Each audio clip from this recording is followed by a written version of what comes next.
Hello friends, it's Kristine Vicente with Queen City Stamp Art, and this week I have something special for you. I am participating in the North Carolina Demonstrator Blog Hop, and I will be sharing a card that I'm making using the Petal Park bundle and a sentiment from Sentimental Park. These products are brand new in the January to April mini catalog from Stampin Up, and we are focusing this month on the retiring in colors. So the 2021 to 2023 in color palette is going to be retiring by the end of April. So they're basically while supplies last. My focal color is Evening Evergreen, but I'm going to be adding some fresh Freesia and pale Papaya using my re-inkers, and I have a fun little technique to share. So let's get on with the card making. Okay, so I took a piece of our Fluid 100 watercolor paper, which measures about 5 by 7, and I die cut a panel using these stitched rectangle dies for my card platform, or the platform that I'm going to be decorating for the card. And then this remaining piece, I just kind of cut it down, and we're going to be using this to create a really fun background color. So I have my water painter brushes here, and I'm going to be using, I've got a paper plate and a paper towel on top of that just to protect my work surface. And I'm going to be using a little bit of color from my re-inkers of Pale Papaya and Fresh Freesia.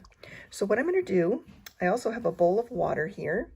So I'm just going to use this to kind of clean my brush. So I'm going to drop a few drops of Pale Papaya and Fresh Freesia on my paper plate.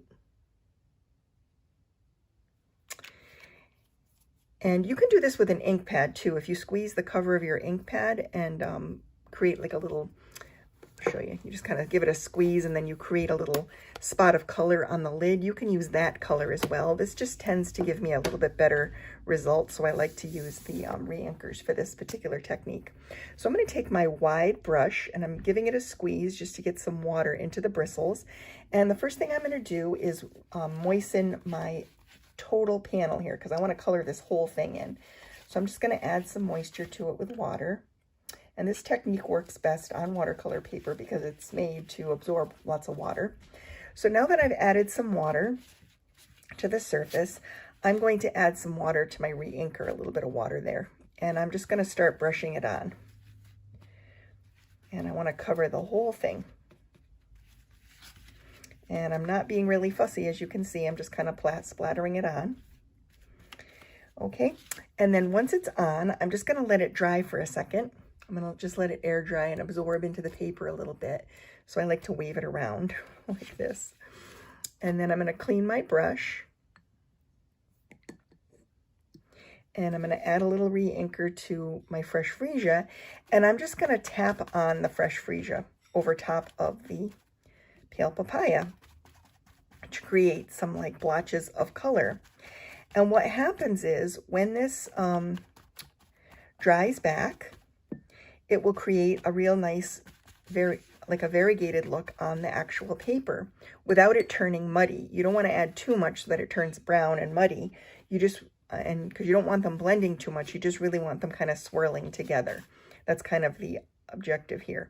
So to create this background, now all I have to do is wait and let it dry. I would let it sit probably for a couple hours at least, possibly overnight. A lot of times when I do these backgrounds, I create them at night, right before I kind of close up my little studio for the evening, and I let it sit, and then I play with it the next day or on the weekend or something. So this is kind of our modeled little background, and we're going to use this because I have a dry piece that I'm going to pull out so we can finish making the card. And that's the next step. Okay, and now I have this really cool piece of watercolor paper that is dry, but it has both of the colors that are kind of variegated within the piece. And I'm going to use this to stamp the outline of the flowers from the Petal Park die. So I'm using Petal Park, and I'm going to be stamping this little trio of flowers using Evening Evergreen ink. So that's how I'm going to get started. So we're just going to ink up the stamp, and I'm just going to kind of position this so that I make sure I get a variety of color on these flowers, just like that. And then I'm going to use my punch punch them out. And I think I'm going to have to cut this a little bit just to get the right angle.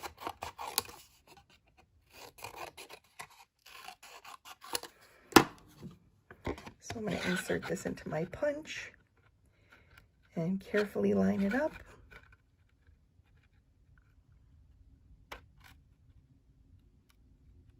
Yeah, that's going to be great. And the watercolor paper is a little harder to punch than regular cardstock, but you can do it. You just got to put a little muscle into it. All right. And I just really love how these flowers came out. I think that variation in color is subtle, but it really is very, very lovely when you see it in the natural light.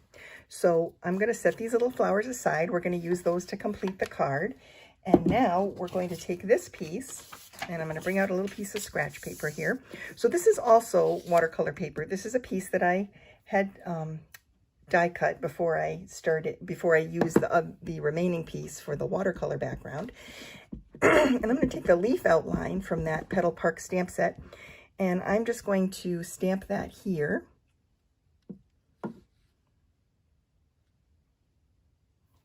Actually, I'm going to stamp it this way.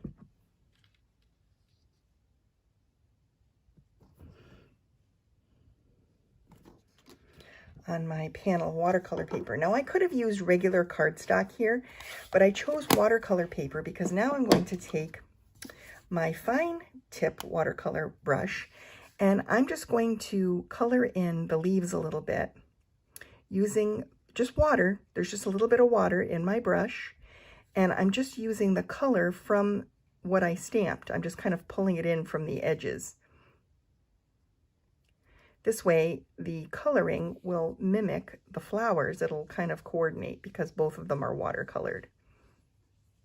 And again, this is not a hard technique. You can certainly do this on regular cardstock because it doesn't use a ton of water. So you're not going to get a lot of warping or anything because I'm not really squeezing my pen. My watercolor brush here was just kind of moist anyway. And so I'm just using it to pull the ink from the edges. I'm not squeezing any additional water.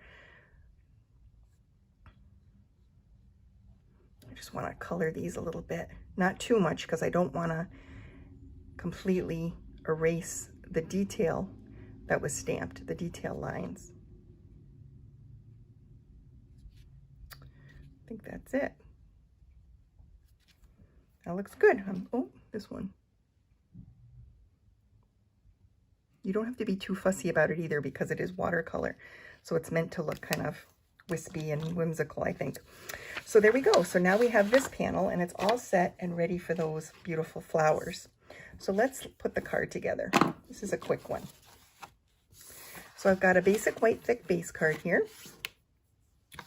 And it's just your standard A2. So we're going to add a layer of Evening Evergreen Designer Series paper. These packs are sold as 6x6 in the annual catalog, and you get a bunch of colors and all the in colors, several sheets, and several patterns within the same packet. So if you're stocking up on cardstock, I would also stock up on the Designer Series papers in these colors, and also the gems we'll be using, which are the solid faceted gems. These are beautiful, and a lot of the colors, you've got Mossy Meadow, Soft Succulent, and these colors really coordinate beautifully with some of those in colors. So that's another good one to add to your list. So I'm going to add this layer to a layer of Garden Green just to set it off a little bit. And it has only a 1/8 inch border. It's got a very fine border, but it's just enough to kind of set it off from the patterned paper here.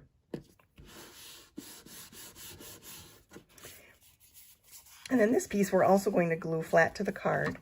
I am going to pop up the flowers though with dimensionals. So let's layer this piece on. I'm just going to center this top to bottom and side to side like that.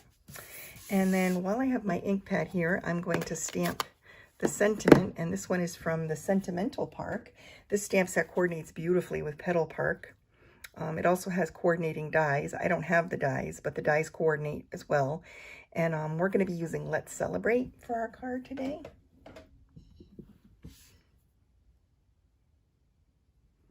and I'm doing Evening Evergreen on a little sentiment strip of Soft Succulent, which is another one of the in colors. So let's add the little flowers now, and this is going to make the kind of the wow for this card. Adding this color, this really is a very neutral palette, but when you add these flowers, it just looks beautiful. They really kind of pop off the page.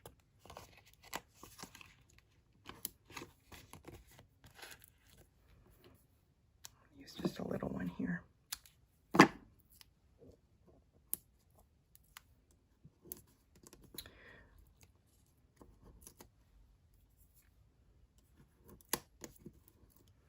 Okay, so we're going to start by adding this flower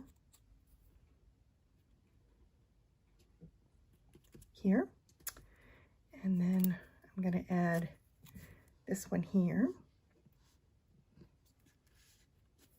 and this little one over here. And I just think that looks so pretty with the variation of color on there. And then this sentiment is going to get popped up as well.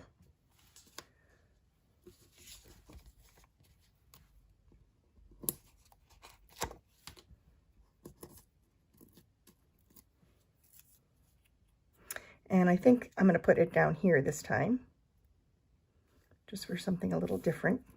I made a sample where I put it up at the top, but I like that. And then we're going to pull in the gems. And I'm going to add a few of these Soft Succulent